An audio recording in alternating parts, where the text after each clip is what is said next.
ahora entonces sí, vamos a volver a empezar. Les damos las bienvenidas a todos y todas y todes al cuarto Congreso Internacional de Educación e Inclusión desde el Sur. Tenemos el orgullo, el gusto de, y yo, mi nombre es Gisela Andrade, coordinar esta mesa número 8, en las que tenemos dos ponencias que las colegas van a compartir sus saberes y vamos a trabajar con esto. Nosotros tenemos acá a dos trabajos, uno proveniente, producido desde la Universidad de Comahue y el otro desde la Universidad de La Plata, que van a compartir sus pareceres.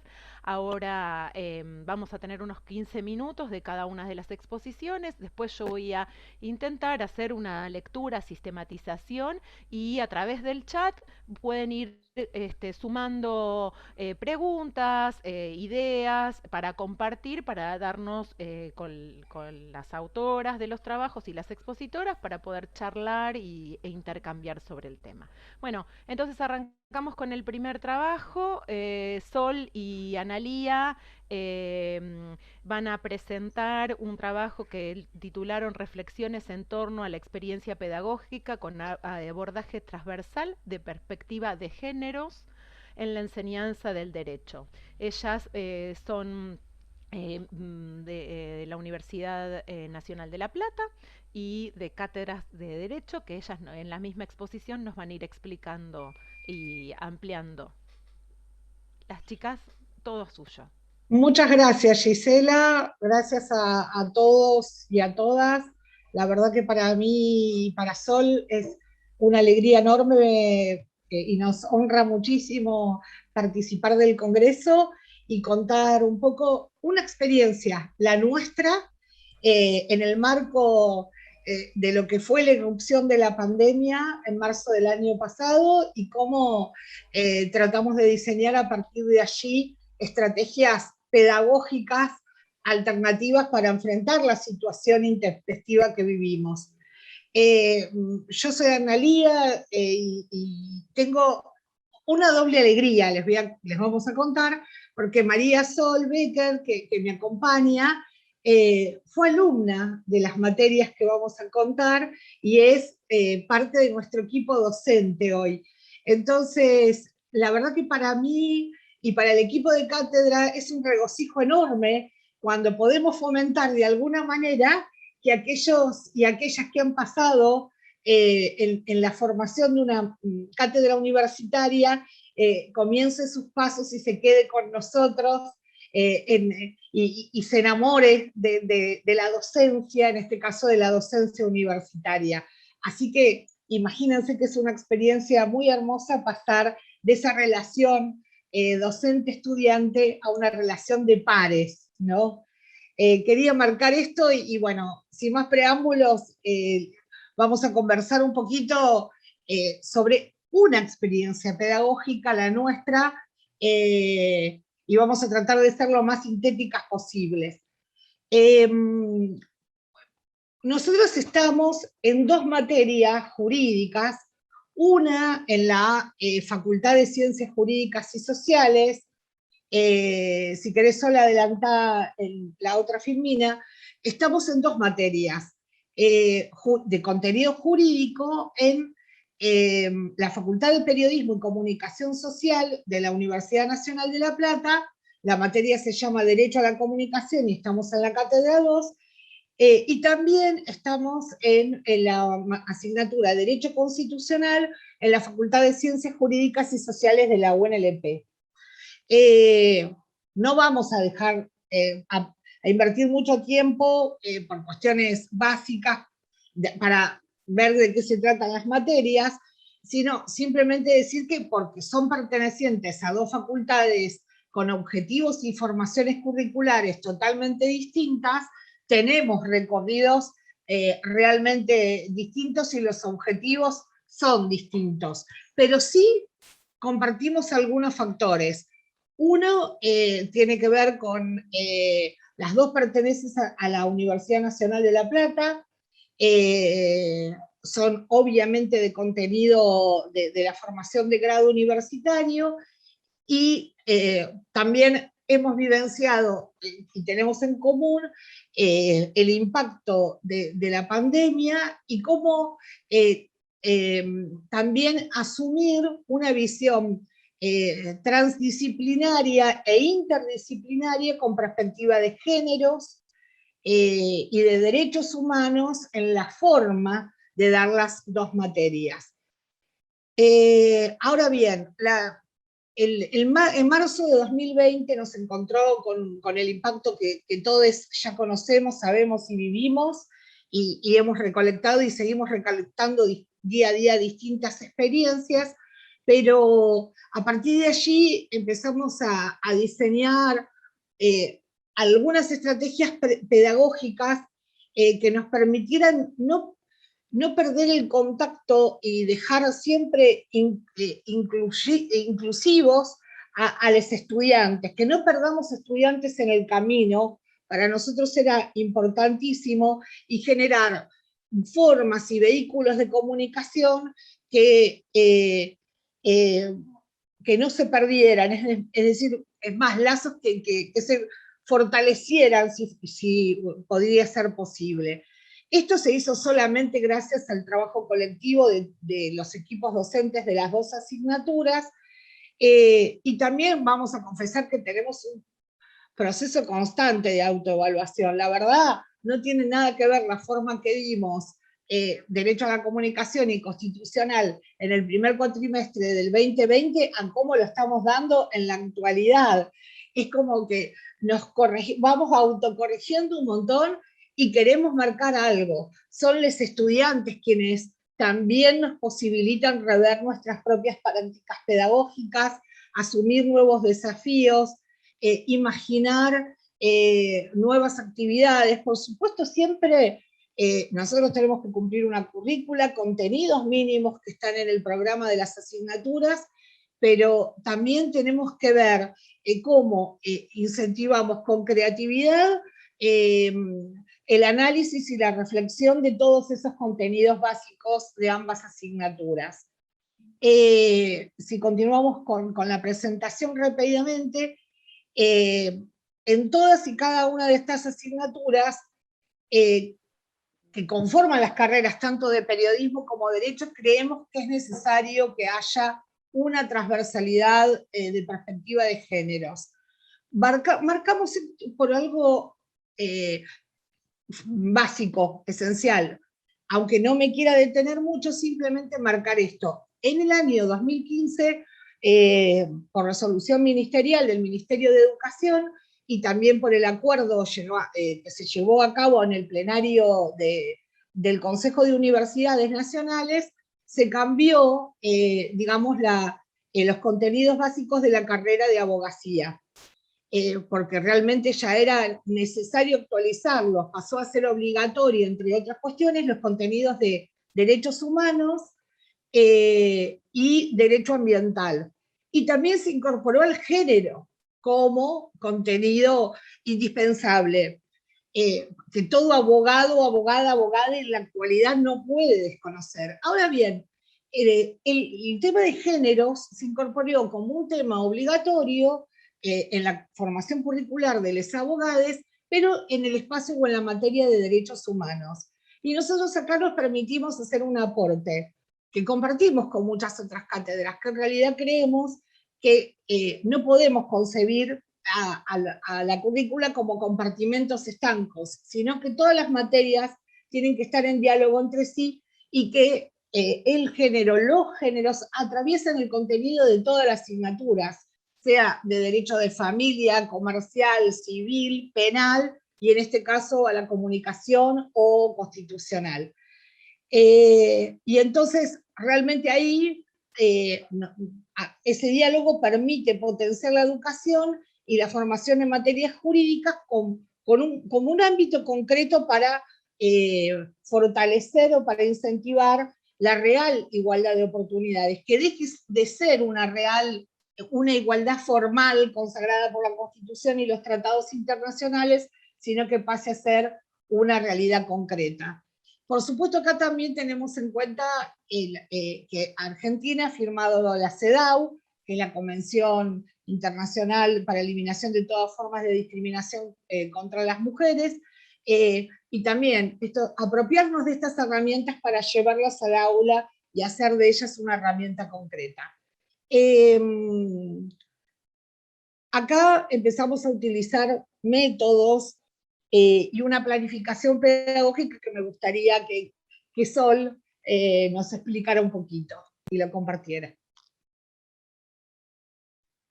Bueno, buen día. ¿Me escuchas? Bien.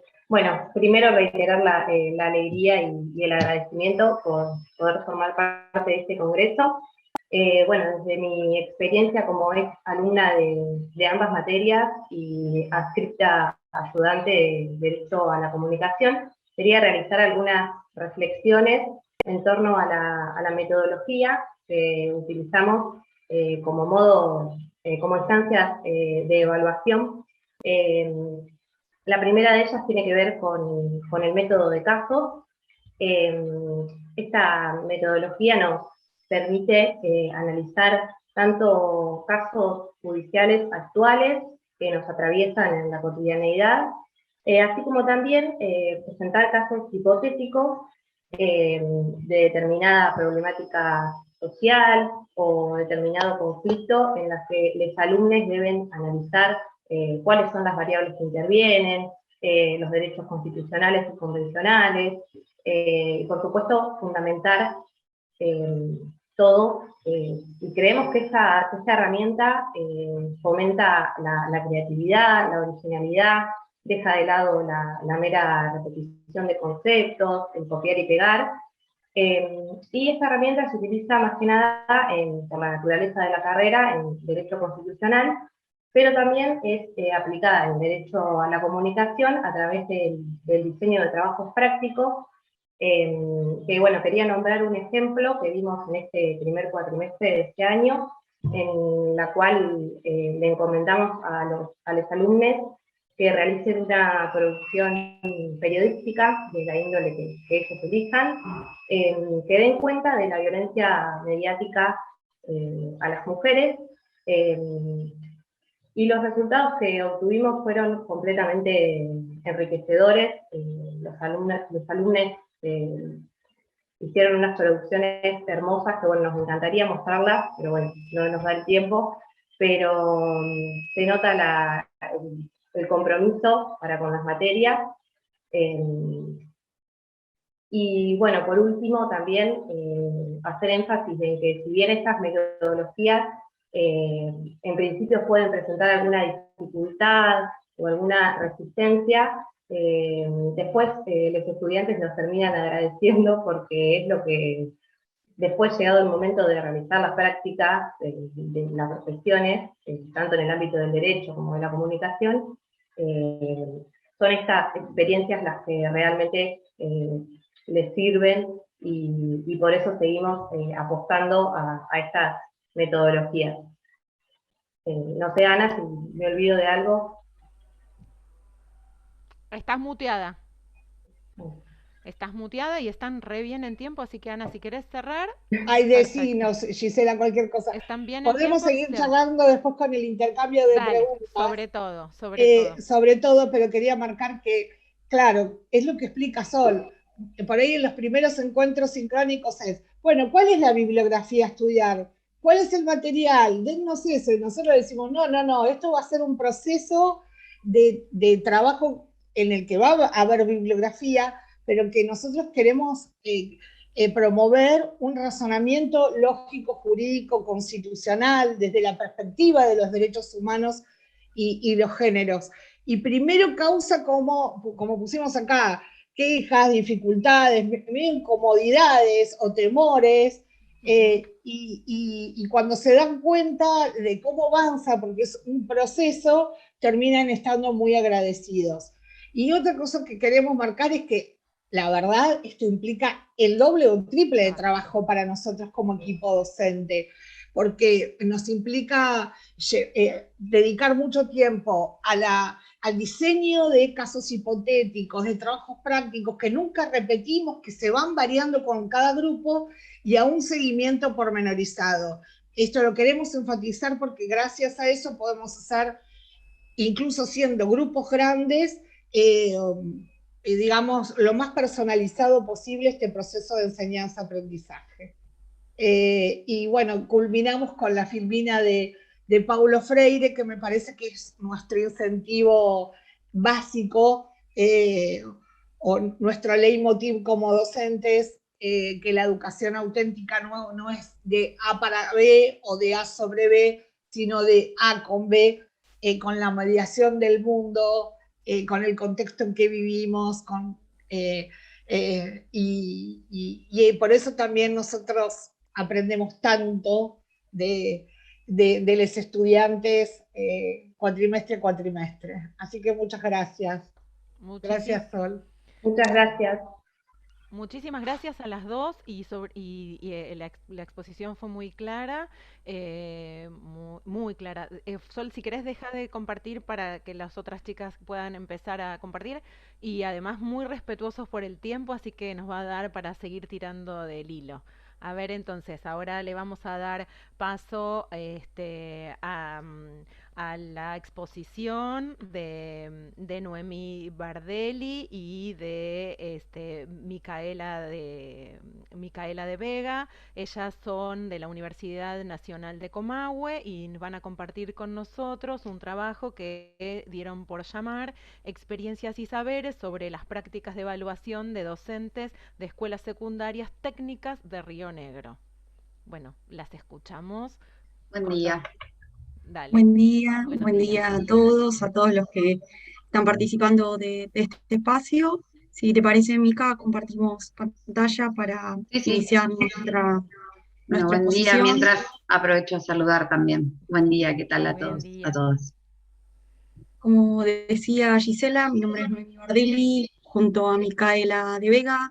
Somos docentes a nivel universitario, somos pedagogas y venimos investigando sobre las escuelas secundarias. Pertenecemos a un equipo de investigación en la Universidad del Comahue que analiza las relaciones entre educación y trabajo, y en línea a los intereses y preocupaciones de investigación en el campo didáctico, vamos generando discusiones y conversaciones respecto a los encuentros y desencuentros de las prácticas de enseñanza y de evaluación.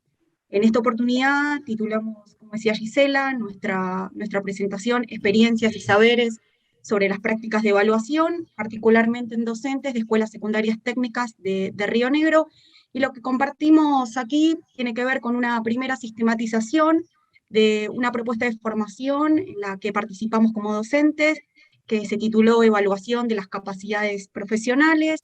Era una iniciativa promovida por el Ministerio de Educación de Río Negro, pero también por el INET, que desarrollaba acciones en el marco del profesorado de educación secundaria, de la modalidad técnico-profesional, que tuvo lugar de forma virtual en la provincia de Río Negro. Esta propuesta de formación, como decía recién, se desarrolló este año, por lo tanto los resultados que mostramos tienen que ver con el trabajo que hicimos en el primer cuatrimestre del año, desde marzo y un poquito más hasta septiembre, donde trabajamos con 145 docentes en 5 cohortes.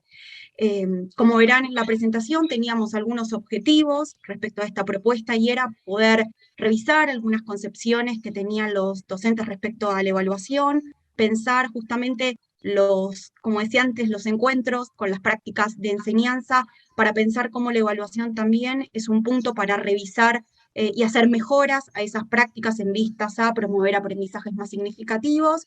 Queríamos pensar que esta propuesta de formación invitaba a los docentes a revisar sus programas y sus propuestas de evaluación, y finalmente a poner en tensión la evaluación en relación a otros conceptos importantes como son el de autoridad pedagógica, para pensar cuál era la tarea y el compromiso que teníamos frente justamente a esta práctica. Como mencionaba, esta propuesta se desarrolló de forma virtual y estuvo atravesada por los condicionamientos propios del tiempo que estamos viviendo, ¿no? Como es la pandemia.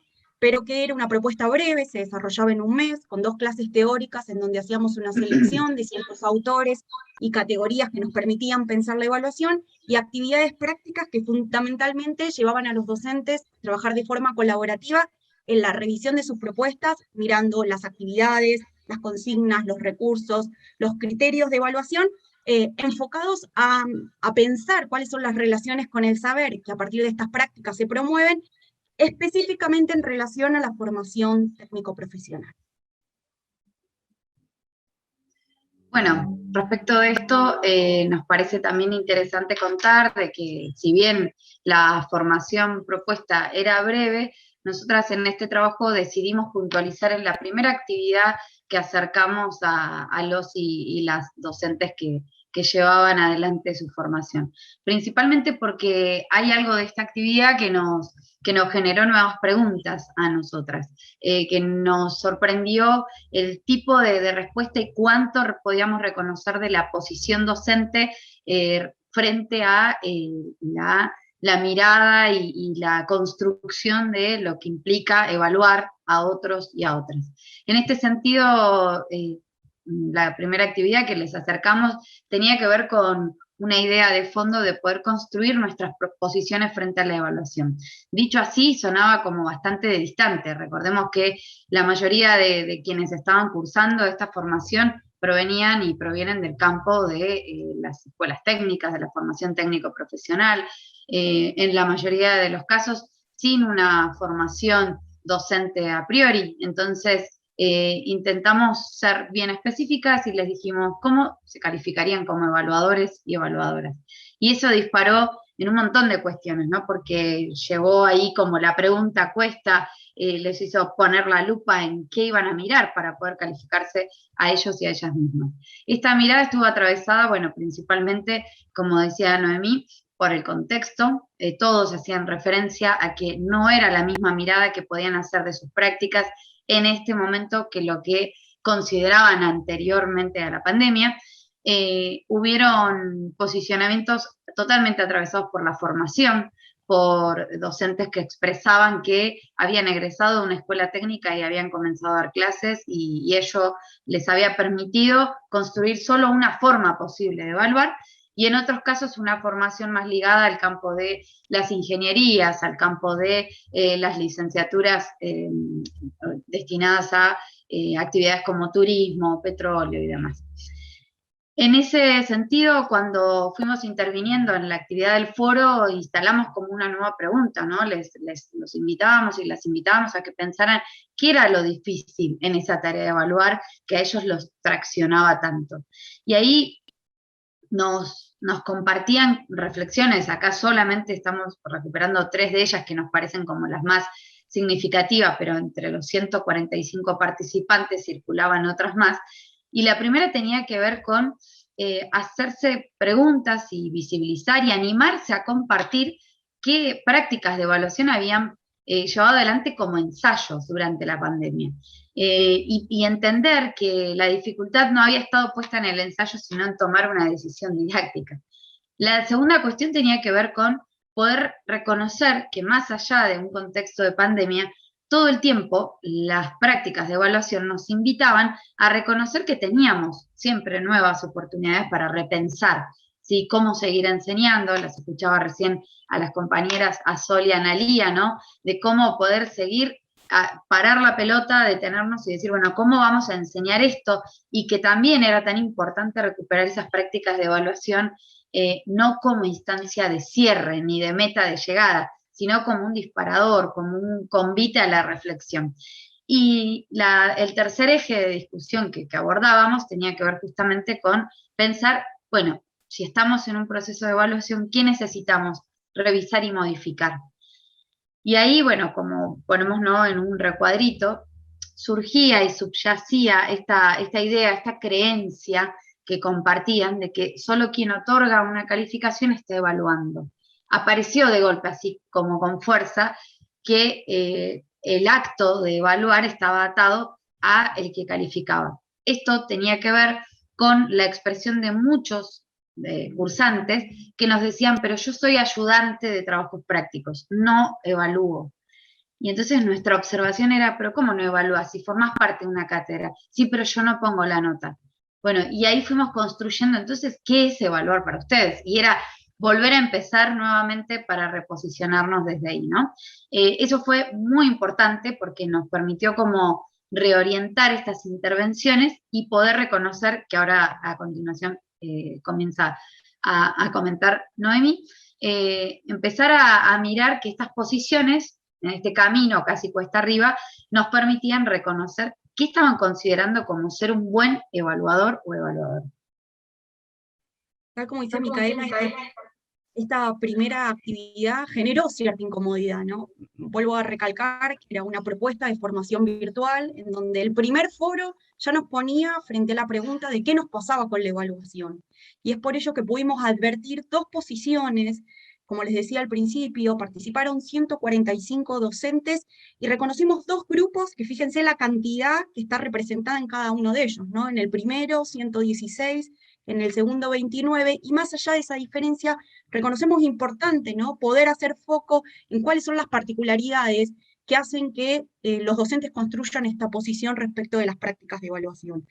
En el primer grupo encontramos justamente un grupo de docentes que reconocían que evaluarse, autocalificarse, era incómodo al pensar la evaluación, pero que lograban estar aprobados. ¿Vieron cómo dicen los estudiantes? Con un 7 raspando, decíamos, si mirábamos las calificaciones, ninguno advertía un 10, un 9, o decía, creo que alcancé los saberes necesarios para desarrollarme como evaluador. Muy por el contrario, ¿no? Hablaban de unos saberes que eran justos, los necesarios, que les permitían llegar a desarrollar una práctica dentro de otras que estaban, ¿no?, en el repertorio de las acciones docentes esperadas, ¿no? Y ponemos algunas frases porque nos parecen que las palabras de los docentes que recuperamos de los foros tienen una potencia que es explicativa respecto a este sentido que encontramos, ¿no? Fíjense, dice, no me considero un buen evaluador, pero creo que podría probar, por eso mi nota es un 7, ¿no?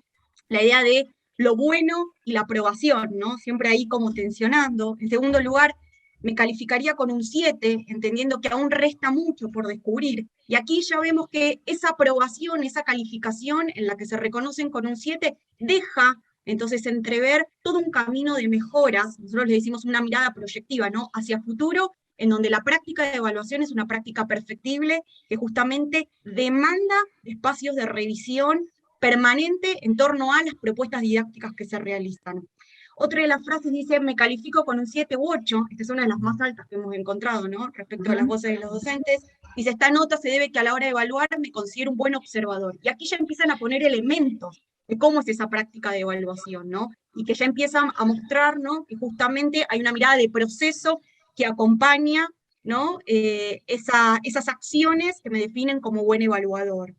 Otra de las frases dice, me pondría un 7,5, hago hincapié en el proceso, en el progreso, en los saberes, nuevamente se refuerza esta idea.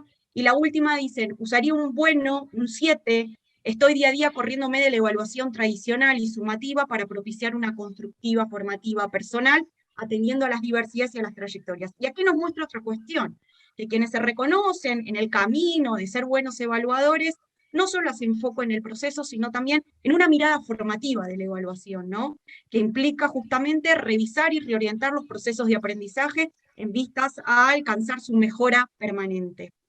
Esto nos ha permitido reconocer en este grupo de docentes que en el foro se iban intercambiando buenas prácticas que habían sido ensayadas en pandemia, y que analizando lo que se había puesto en juego en esas prácticas, era que había algunos temas o aspectos que debían ser revisados en términos de la formación que se estaba ofreciendo, pero también de algunas decisiones, ¿no?, que como colectivo de profesores de educación técnico-profesional tenían que llevar adelante en términos de discusión y conversación. Encontramos también una segunda posición, ¿no?, y que es antagónica, ¿no?, tiene que ver con aquellos que se reconocen que han desaprobado y que cuando se calificaban tenían justamente notas inferiores al 4, ¿no? Fíjense, dice una de ellas, me resulta muy incómodo asignar un número o una escala de valor, solo puedo calificarme con la nota más baja, me califico con un 1, ¿no? Y tiene que ver con que en esta formación se estaban enfrentando con una práctica que si bien desarrollaban, mostraba muchas dificultades, ¿no?, muchos problemas que había que poder atender. Las siguientes se calificaban un 4, dice, dejando las restantes calificaciones para la formación que me queda, por lo tanto, subyace acá como un camino de la formación. Vemos que hay algunas ideas que salen y es la idea de que hay una necesidad de seguir aprendiendo sobre la evaluación, que hay una necesidad de construir las formas en las que aprendimos como justamente aprendices en nuestra trayectoria o en nuestra biografía escolar para pensar cómo esa práctica es situada en relación también a algunos saberes específicos que se ponen en juego. Y también hay una idea de cuántos componentes didácticos empiezan a ponerse en discusión a la hora de cuáles son las decisiones que tomamos cuando planificamos y llevamos adelante una práctica de evaluación.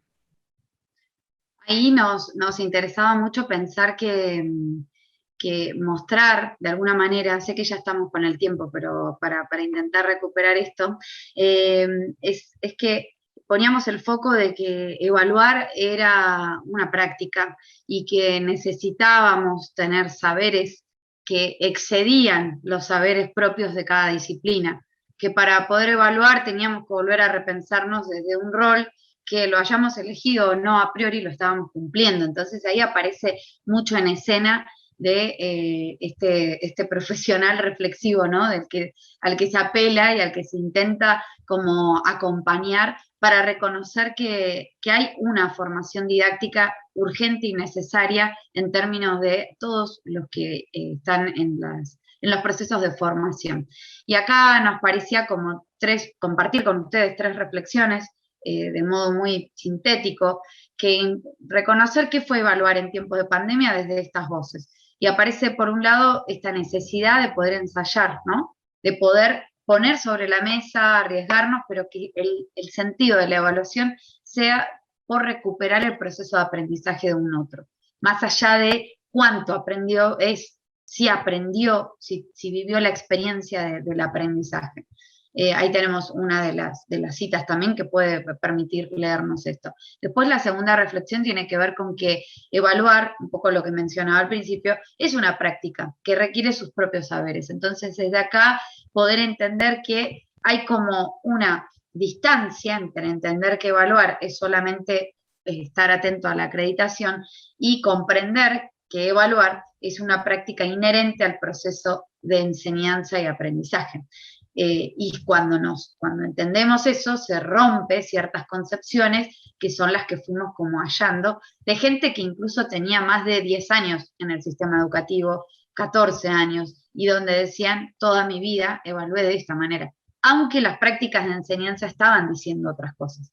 Y por último, esta idea de una pregunta que nos hace uno de los docentes casi al finalizar los foros en una de las cortes, donde dice, yo ahora me pregunto si quienes fueron evaluados por mí les ayudé a construir conocimientos. Cuando apareció esa pregunta en el foro, nos permitió entender de que ese caminito de reflexión estaba alumbrando algo distinto, porque justamente era ya preguntarme, no cómo soy como evaluador, sino si el otro está aprendiendo aún en esa instancia. Y acá como desafíos aparece esta idea de la evaluación como oportunidad, la evaluación como corrida en esta metáfora que utilizábamos de subir la montaña, de entender que la evaluación es el camino, es el mientras tanto, no es llegar a la meta, y que se entendiera de que ese proceso iniciaba con la urgencia de revisar constantemente la experiencia de ser evaluadores y evaluadoras, como una práctica totalmente social, cultural, pero por sobre todas las cosas, una práctica política, donde va tallando en cuál es mi posición respecto de ello.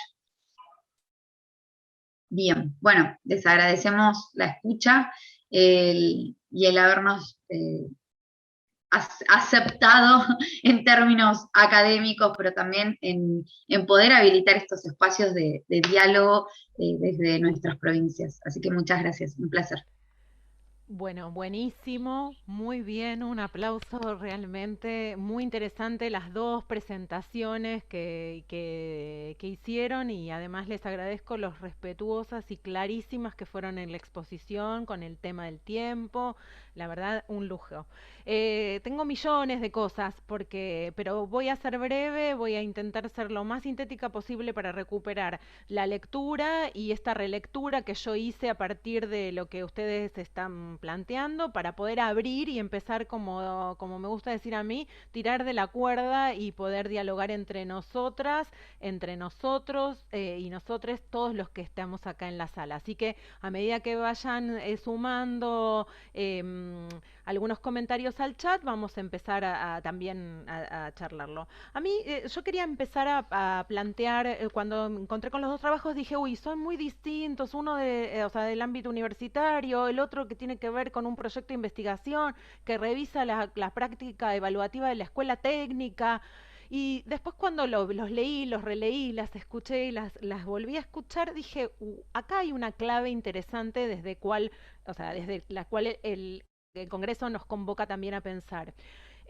Primero es cómo la pandemia nos obliga o nos pone en un lugar de la necesidad de revisar la práctica, pero a la vez de pensarlo como la oportunidad que tenemos para poder seguir pensando y revisando. Digo, hay algunas cosas que una vez que se hacen visibles, tanto Analía como Sol hicieron visibles cuando reflexionaron qué vuelta le tenían que dar a esto, o como cuando ustedes en este espacio de capacitación trabajan con los docentes y terminan con una pregunta que uno diría en términos evaluativos del curso de ustedes, tarea hecha. Si este docente se va con esa pregunta, o sea, estamos en la tarea hecha. Me parece que ahí hay esta idea fuerte de esa necesidad y esa oportunidad como una necesidad, como un momento clave para poder pensar la inclusión de todos los actores, ¿no? Porque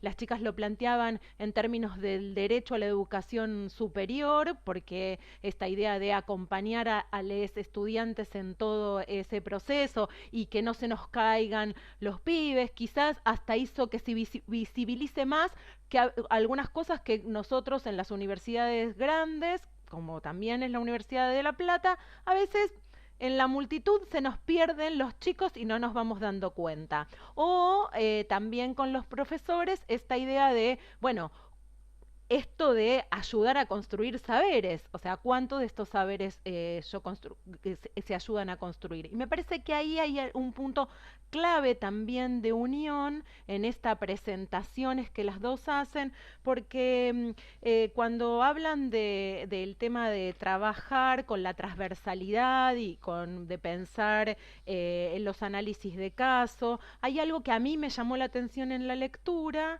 y digo, y ahora cuando lo vuelven a aparecer, es Analía y Sol plantean el tema de el poner en acción el derecho. Y en los docentes que ustedes indagaron, es cómo se pone en acción esos saberes, cómo uno reconoce en ese proceso, o qué herramientas reconoce en ese proceso de que esos saberes están puestos en acción, ¿no? El derecho, o sea, el que fuere.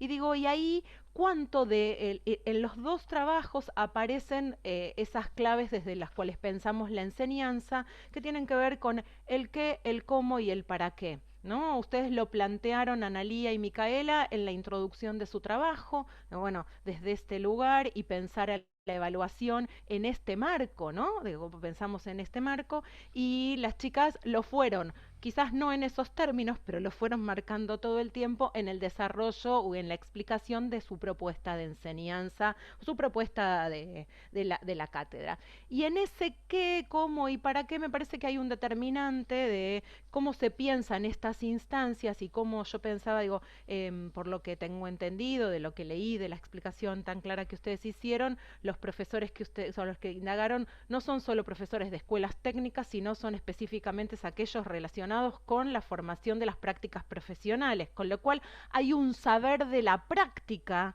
que también es específico. Y en el qué se enseña, cómo se enseña, con qué se enseña, y en el cual la evaluación es parte de ese proceso, está ese condicionamiento, se pone en juego ese saber específico de la evaluación, como decían ustedes en un momento, pero también ese saber específico que torna y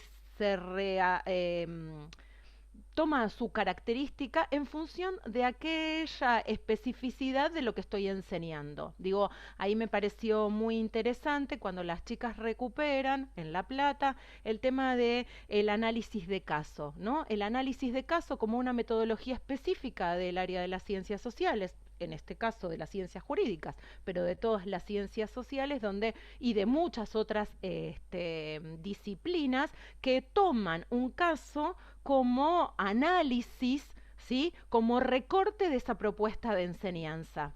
¿Mm?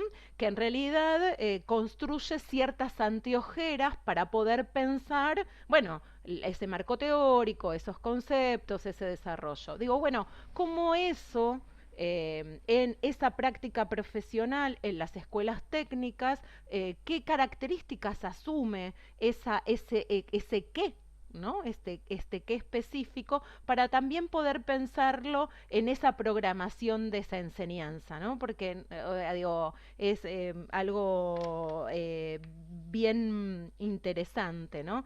Me parece que ahí hay algo claro y que está bueno como trabajar una de las cosas que después ustedes con la explicación, Noemí y Micaela, pudieron como desarrollar y ampliar un poquitito más, que yo me había quedado con la gran duda, era que aparecía estas preguntas como la calificación, ¿no? Porque en realidad terminaron calificándose cuando en realidad había que evaluarse, digo, cómo ustedes lo marcan claramente, ¿no? La práctica, las formaciones iniciales, ¿no? O sea, para evaluarse como evaluadores se terminan calificando, ¿no?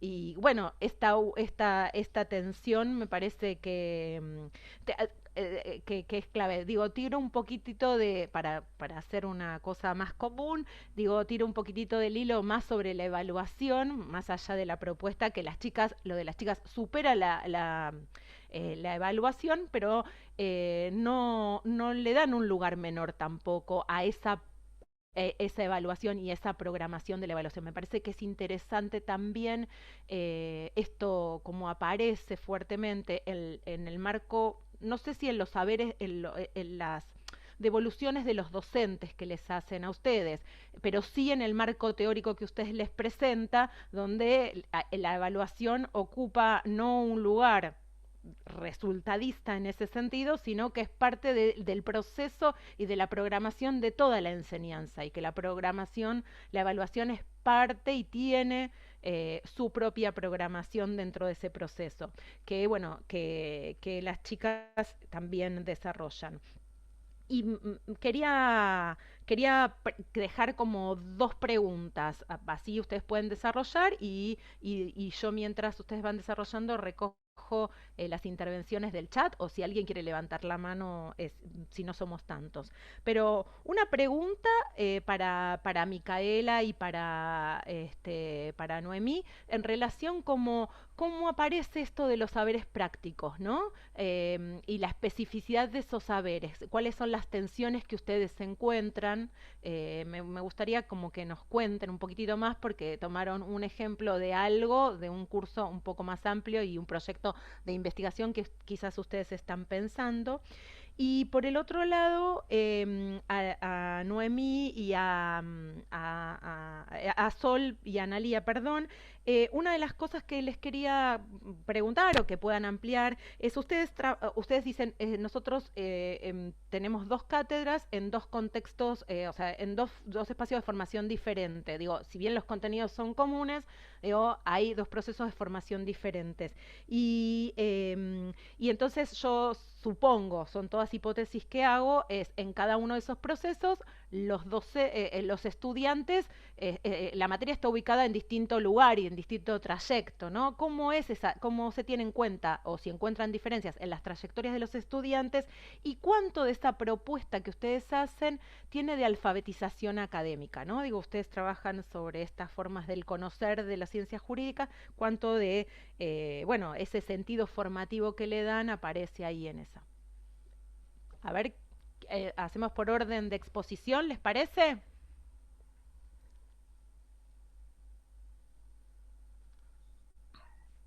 La verdad, Gisela, te mandaste una síntesis que me encantó de las dos cosas, porque, bueno, yo también ahora les voy a hacer preguntas a las chicas, porque por más que ellas abordaron la cuestión de las escuelas técnicas, me sentí muy interpeladas por las preguntas que ellos hicieron y algunas de las respuestas que analizaron. Eh, bueno, a ver cómo lo sintetizamos, Sol.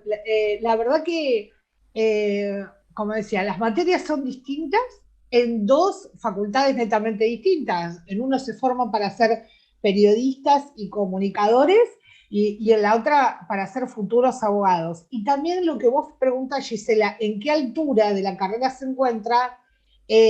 No es menor, porque en la Facultad de Derecho se encuentra entre segundo y tercer año, y en periodismo la materia se ubica en cuarto como obligatoria, con lo cual los grupos son muy distintos y llegan con expectativas muy distintas. Los de derecho llegan luego de haber tenido formación básica, y es la primera vez que se encuentran con una materia que de alguna manera está codificada, porque como saben, la Constitución Nacional y los tratados internacionales de derechos humanos tienen numeración. Entonces, ellos vienen de asignaturas que previamente manejan conceptos o definiciones y se asustan mucho, pero a su vez, no sé por qué, y esto lo tenemos que trabajar mucho más con las materias anteriores, hay como un mito de que hay que aprenderse de memoria los artículos, ¿no?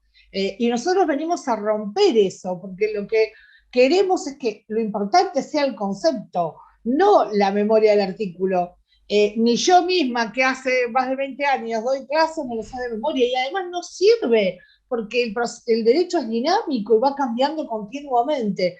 Entonces tenemos que también trabajar con la ruptura de mitos con los que traen.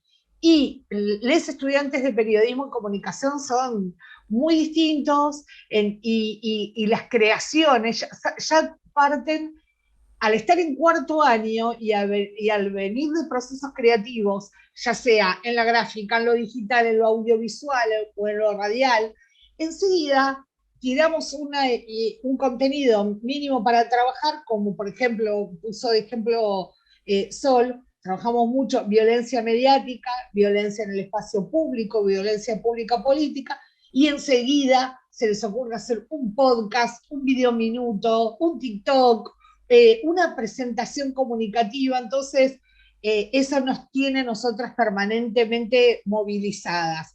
Y hay otra apropiación de esos contenidos, lo cual es muy gratificante.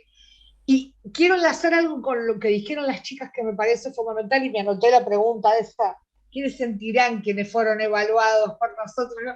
Es como, para los docentes creo que es una de nuestras obsesiones el tema de la evaluación.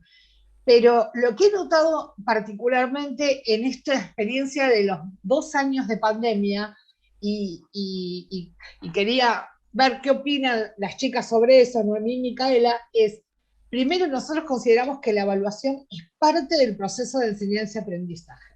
Indudablemente, no es una nota que se entrega al final. Venimos a romper con eso. Por supuesto, todos los estudiantes quieren aprobar la materia y llevarse una nota y avanzar en la carrera, pero para nosotros es muy importante considerarla parte de ese proceso de enseñanza-aprendizaje. Y lo que vemos con mucha satisfacción, y lo he sentido particularmente, hablábamos con Sol, en estos 2 años, es cómo esperan la devolución de la evaluación. Cómo los estudiantes están a la espera, no quieren, y cuando digo la devolución de la evolución, no es la nota, no nos equivoquemos, es qué hicieron, en qué estuvieron flojos, por qué les faltó, qué omisión hubo, y eso para a mí como docente, y Sol también, que lo diga ella, lo reconoce, genera otro tipo de intercambio y otra acreditación de saberes, además de que provoca una alegría enorme porque están esperando ese ida y vuelta en el proceso de evaluación. No sé si contesté, pero bueno, Y también de paso le dejo preguntas a las chicas. Perfecto. A ver, las chicas. Bueno, por ahí vamos a ir entre las dos porque es un tema que hemos hablado bastante. Gisela hizo referencia por ahí a qué es lo que identificábamos en relación a los saberes prácticos que se ponen en juego, dado la característica de los espacios curriculares que tienen a cargo estos docentes que formaron parte del trayecto formativo. Y en ese sentido, claro, hay una cuestión, este curso tenía un tercer módulo donde trabajábamos las relaciones con el saber. Y justamente cuando abordamos desde esa perspectiva de reconocer cuáles son las relaciones con el saber que una propuesta de enseñanza propone y genera, ¿no? Deberíamos generar que el otro construya una relación con el saber. Nadie adquiere un saber literal, o sea, no es directo, por eso ya no hablamos de un binomio enseñanza-aprendizaje como una cuestión de causa y efecto, sino que pensamos en que estas prácticas de evaluación, reflexionarlas en términos de reconocer cuáles son las relaciones con el saber que construyen estudiantes luego de transitar una propuesta de enseñanza. Entonces, por ahí va la clave, ¿no? Por pensar en esto que justamente Analía recién comentaba, decía, no queremos que repitan los códigos de la ley. Bueno, lo que estamos apelando es, y tenemos que reconocer, es que cada persona construya una relación con el saber que es prácticamente en un primer momento está sujeta a lo que se demanda. Hay instancias en las que quedamos solamente la relación es de objeto y sujeto, o sea, como algo totalmente distante, donde yo todavía no comprendo qué hacer con ese saber, hasta que puedo ir pasando como distintos estadios donde el acompañamiento, la presencia, la retroalimentación, que era esta evolución que vos señalabas, generará otros vínculos con ese saber. Entonces, estos saberes prácticos en estos cursos, digo estos cursos porque con Noemí hemos trabajado y venimos trabajando hace muchos años con escuelas técnicas, siempre están reconociéndose desde que no hay otra forma de aprenderlo si no lo hacemos. O sea, no hay una forma en la que te pueda enseñar cómo trabajar en un taller de hojalatería si no te estoy mostrando cómo cortar la chapa, moldearla y armarla. Entonces, desde ahí es que problematizamos cuál es la relación con ese saber práctico que se está generando desde esa propuesta, ¿no? O sea, pero vamos como por ahí y eso es lo que aparece. Añado a lo que dice Micaela y en línea a lo que nos planteaba Gisela, y es que el curso no venía a plantear como claves para pensar la evaluación, muy por el contrario, lo que ponía como foco era la experiencia como evaluador. Entonces, por eso es que estas preguntas surgieron, ¿no? Porque lo que se recorría era esa experiencia de evaluador y lo que salía muchas veces es que esa experiencia estaba disociada de mi experiencia como docente, ¿no? Como enseñante. Entonces, ahí hay algo que ya empezaba a hacer ruido. La segunda cuestión es que justamente empezamos con esta pregunta que parecería ser bastante disruptiva y contradictoria, y es ¿cómo te calificarías como evaluador? Porque justamente la calificación muchas veces hace que la enseñanza y la evaluación parecerían ser prácticas distintas, ¿no? Y en esto que recién traía Micaela de los saberes propios de la formación técnica, están centrados en el hacer y en el proceso. Justamente, si tendríamos que evaluar esos saberes, tienen que ver con la observación, la retroalimentación permanente, la toma de decisiones sobre esas producciones que generalmente se hacen o productos sobre los que se trabaja, ¿no? La pregunta es cómo esa mirada sobre el saber técnico tan específico y centrado en el proceso entra, diríamos, en disrupción o en tensión con la mirada de la acreditación centrada en la calificación. Entonces, diríamos, ese cortocircuito, ¿no? que a nosotros nos permite instalar pregunta, era lo que nos llevaba a hacer un recorrido un poco más largo de la experiencia para pensar cuál es mi posición como docente, si esa posición es compartida respecto de la enseñanza, o lo que hago es tomar decisiones diferentes, con posicionamientos diferentes respecto a lo que sucede en un acto pedagógico, ¿no? Donde el contenido está implicado, pero también la enseñanza y la evaluación. Entonces, esa mirada, digo, quizás esta actividad primera es provocadora, ¿no?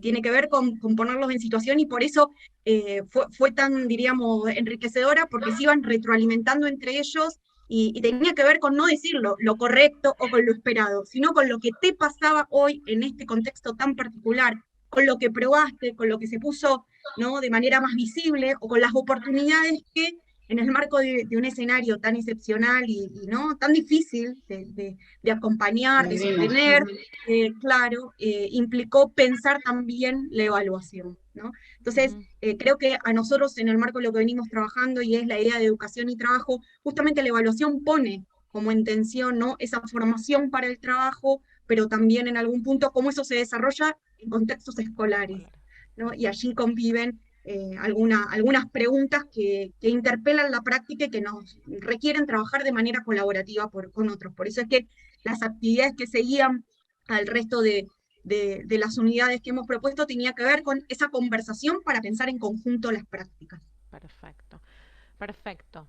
Bueno, a ver, si veo que no hay algunas preguntas en el chat, es interesante, la verdad es que nos podríamos quedar ahora toda la tarde pensando en esto. Lo que quiero rescatar de todas las participantes es la coherencia con la propuesta del Congreso, inclusive retomando hasta, podríamos decir, nos fuimos la propuesta de Noemí y de Micaela nos tiró para poder pensar el análisis y la reflexión que hacen Sol y Analía de su trabajo para repensar esta idea de la evaluación de estos procesos, que ellas tan claramente lo desarrollan, y me gusta esta idea de la coherencia porque estamos planteándonos a la evaluación como ese proceso formativo o sea, que hoy Gabriela Dicker y Tenti Fanfani nos ayudaron a seguir pensando, ¿no? La evaluación como parte de un proceso formativo pensado en los contextos de inclusión, sea para la educación obligatoria o sea para garantizar el derecho a la educación superior, que son todos derechos adquiridos que tenemos que defenderlos, y no vamos a poder no defenderlo si no lo pensamos desde una reflexión en términos inclusivos del derecho a la educación, en términos inclusivos al respeto por el género y los géneros. Me parece que fue muy rica esta mesa, de una calidad impagable. Y me quedo con esto, que es parte de mis núcleos fóbicos obsesivos y de mi tarea, es esta idea de cómo trabajamos con el hacer, qué sentido le ponemos a nuestras propuestas de enseñanza, cómo damos cuenta de, pensando en lo que trabajajaban Analía y Sol, de trabajar con análisis de caso y hacer esto que tanto me gustó. Voy a buscarme mi apunte, esta cosa de, ellas decían, poner en acción el derecho. A mí me llamó la atención, como no vengo del derecho, de poner en acción el derecho, poner en acción ese saber, cómo acompañar a los docentes para evaluar, desempeñar procesos de evaluaciones auténticos de una práctica, de una formación práctica que es compleja muchas veces superar desde el objeto mismo del producto mismo, ¿no? Digo, a veces esto en las escuelas técnicas es algo que se tensa. Entonces, ahí encontrar el sentido del proceso de la evaluación y el sentido del proceso de enseñanza me parece que es la clave para pensar la inclusión. Bueno, les agradezco muchísimo. Gracias, muchas gracias. Y nos aplaudo. Muchas gracias. Muchas gracias. Que tengan excelente tarde.